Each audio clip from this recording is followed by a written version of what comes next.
arrived and forcibly separated the two, even while being restrained. Mother and son continued screaming insults at each other across the crowd. After the chaos subsided, both of them were thrown into solitary confinement. But the moment his father entered the cell, his emotions completely exploded. He slammed himself against the heavy steel door, roaring at the top of his lungs. The guards blasted him with a high-pressure water hose. Did he calm down slightly? He suddenly realized something. There wasn't a single sound coming from his son's cell next door. He immediately began calling out for Jack again and again. He had no idea what the guards might have done to him.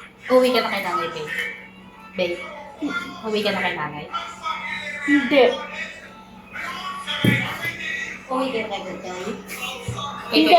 Finally, he heard his son's voice and let out a sigh. Uwi tayo sa kaso ko. Ito na nga yun.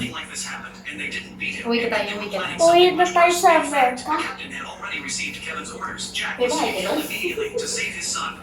Oh, bahay nito.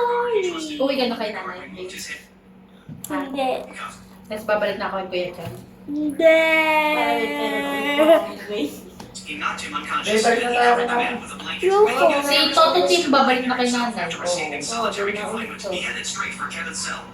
Doon na yung titira kay si Toto Tim kay nanay. Doon na din si Toto Batch mo. Balik ka na din, ikaw na lang yung wala. Eh, Ikaw na lang kulang. balik din ako doon. Babalik na rin si Ate Budon. Ikaw na lang kulang. Wala.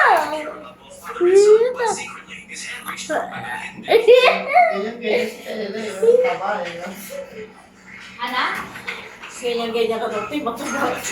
Huwag mo hindi ako ganyan ng bata. Pwede nga rin kayo. Ayun, tingnan mo, para rin na ito boys. Ha? Maraming dami ko. Anak? Para rin kayo. Sorry kung nag-save. Tama ni Buzi. Taba mo, balik mo yung kay nanay, papayat yan. Hindi yan papakainin sa gabi. Uy, napakalakas mo na talaga ka mong humili. Sinasabi ko sa'yo.